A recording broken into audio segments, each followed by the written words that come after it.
will you accept the jury's outcome, their verdict, no matter what it is? Yes. And have you ruled out a pardon for your son?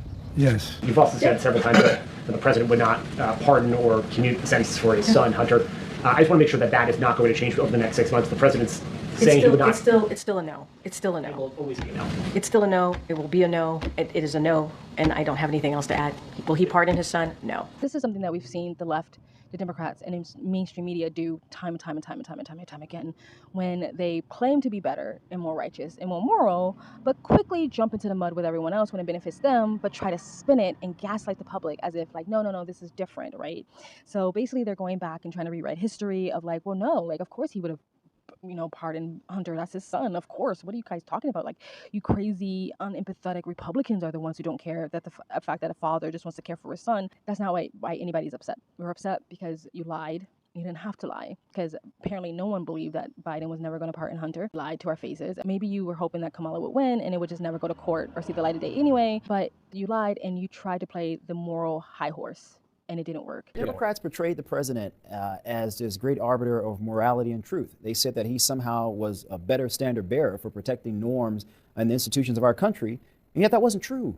They lied. You can go all the way back to 2022 when they were asked this question.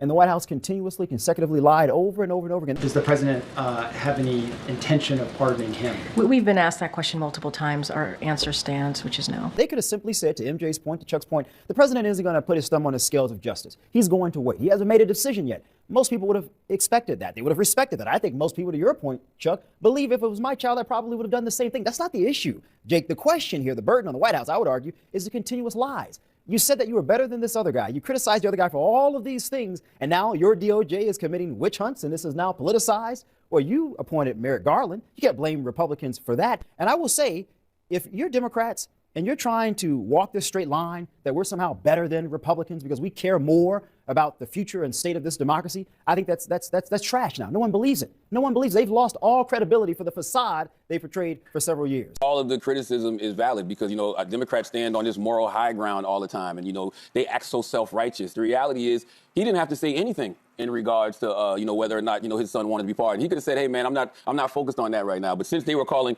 Trump a threat to democracy and they were saying that, nobody's above the law, but they were speaking about him, that's what they were running on. So when he kept saying things like, nobody's above the law, I respect, the jury's decision in regards to my son, he didn't believe that. But he didn't have to volunteer that lie to begin with. You don't know that it was a lie. We don't know why he changed his mind. You really think he just changed his mind over Thanksgiving weekend all of a sudden?